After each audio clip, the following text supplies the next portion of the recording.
Hello, welcome to the queue.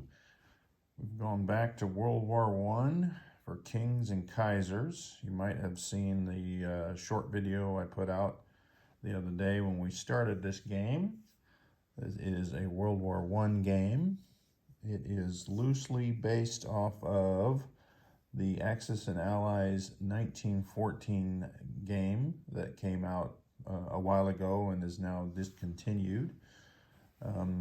So the premise is the Axis and Allies style of gameplay, one round of combat, on land to signify the trench warfare. And if the territory is not cleared of enemy units, then it's called contested. So the owning territory, say if it was a territory in France and Germany came in and did not capture it, then that territory would be called contested. So France would lose the money for that territory, but Germany would not get it because they don't control it. So they're contesting over that territory, like I said, that can kind of like signify the trench warfare. And this game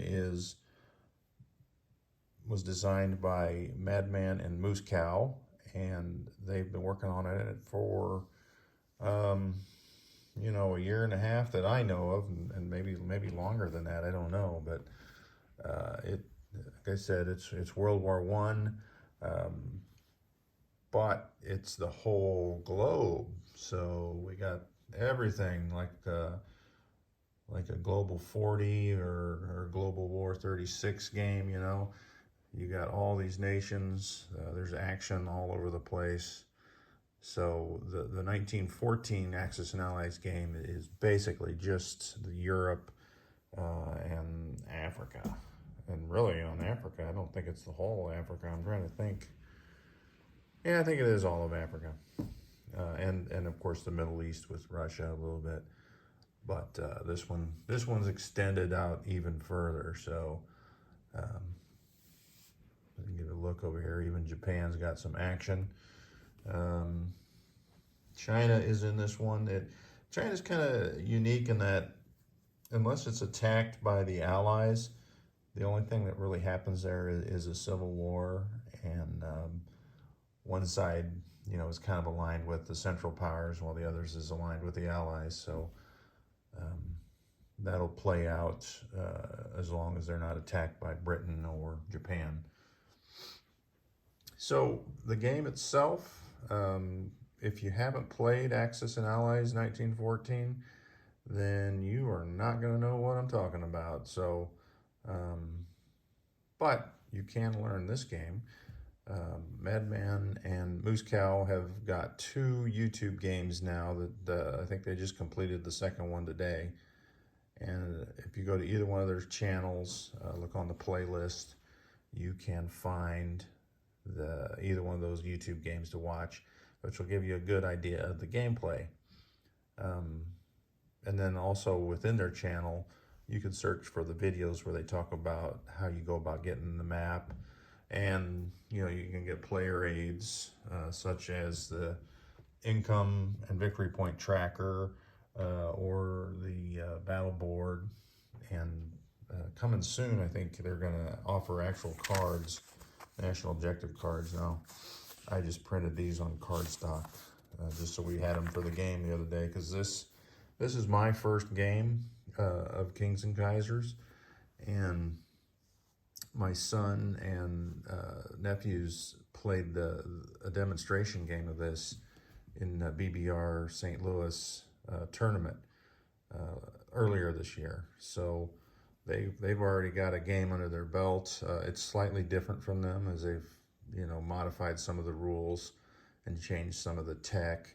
And that's one of the interesting things here. They've added tech, and bring out that little box that we use when we're rolling for tech and see what we got. It wouldn't be World War I without poison gas.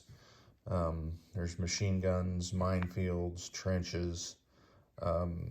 You can get, there's one where you can get like a military base. So it's like a minor factory that can only produce infantry and artillery, or a naval port. So the naval port is where you're producing your ships.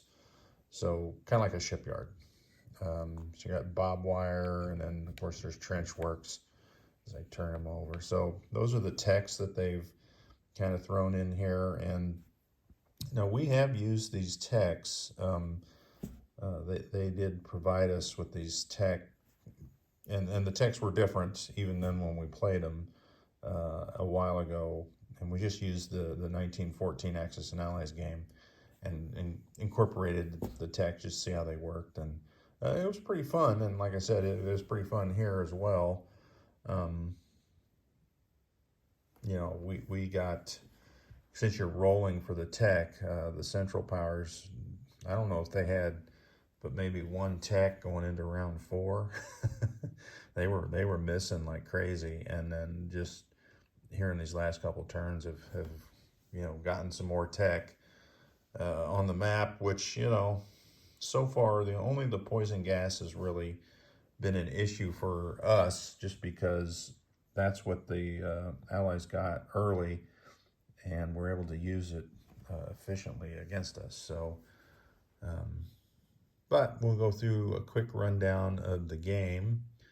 We are in the 6th round. It is France's turn. And we ran out of time, but we wanted to get to the point here where the Russian Revolution happens. And I'll reference the 1914 Axis and Allies game again, because in that game, I'm trying to think, you have to have 4 territories around Moscow that are controlled or contested, and then the revolution happens, and then all the Russian pieces go off the board, and then the Austro-Hungarians and then the Germans can come back here to the Western Front. But in this game, it is a little harder to get to the revolution, because you have to have 7 controlled territories.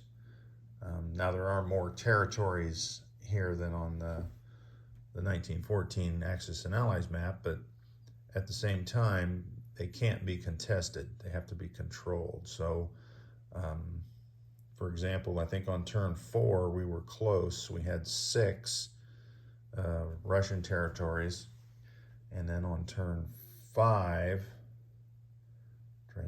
turn 5, we had 8.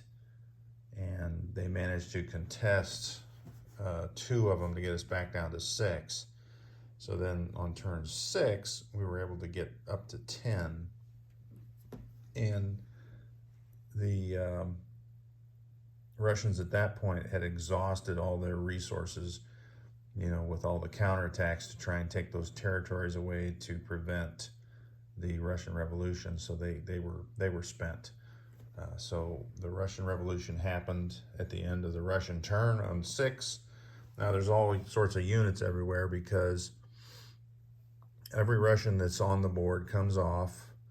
The Germans and Hungarians have to leave certain territories that they had, so they got a free move to, you know, the front lines, to where they're going to have to march back. And then there's a setup for the Soviets and then the White Russians, and then they go into the Civil War. And that is, if the Central Powers can force that revolution, it's a victory point. And I'll show you the chart over here, where we've got the victory points here at the top, you know, in this tracker here. And it's one of these red chips. These red chips signify a Central Power victory point. And the blue would be the Allies. Africa has both, because it keeps flipping back and forth, because it's that tight down there. But either way, even if that goes blue, you can see that the Central Powers have the advantage right now.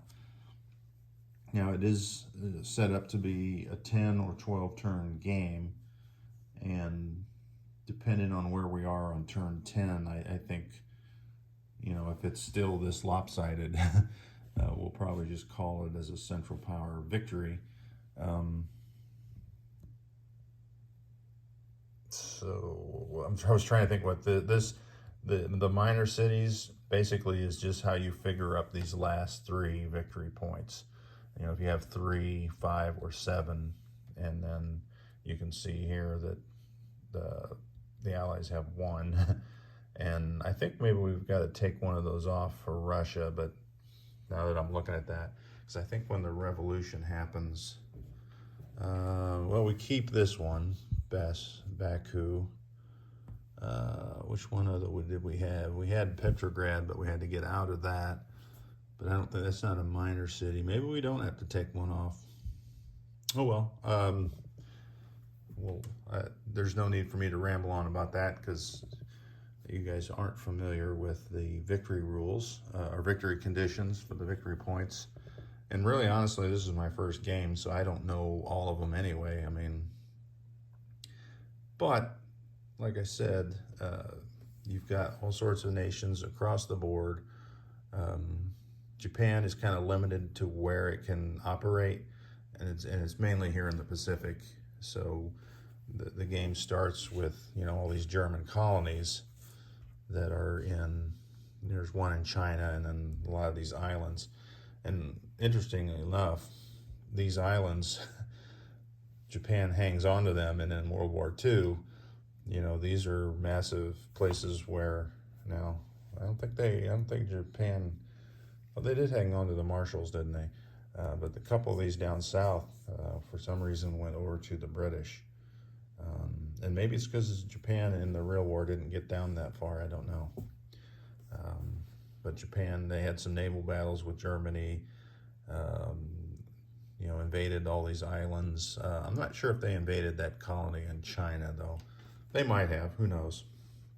I'm not up to speed on my World War I history so much, but over here we had Africa, which is an interesting. I like all the action. There's German colonies that start out here across Africa. So in this game, Britain's been eliminating the Germans down here. The Germans have been eliminating the French up here. And then the Ottomans came in and took Cairo, I want to say turn 3 or 4. Might have been 4, yeah, because 5, 6, no, 3, 4, 5. Because somehow we got to here, unless this was the guy that was, no? I don't know, either. I can't remember now. Sorry to lose my train of thought there. Either way, Britain had focused down here in Africa, but there was a major naval battle here that the Germans managed to sink the entire British fleet. So these were just purchased here. I think these came from Australia, but these two were purchased. So now they're starting to rebuild their fleet. So there hasn't been any way to shuffle units down here. They do have, in this game, the ability to build at these major cities. So throughout the map, there are major cities in red, and they can build up to 2 units, whatever the value of the territory is. So that's a little bit more of detail than I want to go into here. Britain had built up a huge force over a couple turns, came into Persia to try and come into Ottoman territory, but they ruled very poorly and didn't clear out Persia. So it took them 2 turns to finally clear that out, which has allowed Russia to fall and the Ottomans to start shifting forces to come meet them. So they lost their advantage there, I think. But at the same time, as Britain, you got your navy, they're building up there. They're trying to get units into France. They're trying to do Africa. They're trying to accomplish something here against the Ottomans. So there's a lot for Britain to do. Now their income has been boosted somewhat in this game to do it, but still you kind of have to choose where you want to go. Like I said, there's stalemate here in the Western Front, And that is mainly because Germany couldn't really get into France on that first turn, and France had shifted everything there. Britain started funneling in, and we were trying to, I was working with Austria-Hungary to try and get that Russian Revolution going. So it took a lot of resources, but we have accumulated quite a stack. That's on that task force marker there. And that stack is right there facing off against the British and French. So something's going down as all the Germans are flowing back to the Western Front from Russia. So can the Americans, who there's some American ships underneath this rule book and some there. And you might be asking, why is Mexico gone? Some of the German ships and transports that were in the Pacific had moved over here to this side of the map, and I think the U.S. was afraid because these are pro-Germany territories, so I can land there and collect all those units and IPCs. Same with Chile down here. Where is that? Yeah. So I think they were afraid I was going to do that, so they had massed their forces here and attacked Mexico and used their transports and come down and got the second one. So they're allowed to do that before they're in the war, because technically if they're not attacked, then they don't come into the war until turn 5. But in the meantime, they can attack any of these South America territories that border sea zones with U.S. territories. So that would mean Mexico and these South American territories. Cuba would be friendly, so they could pick that up, but they didn't. And I think Hispaniola they can attack. So they can do some action before they're in the war.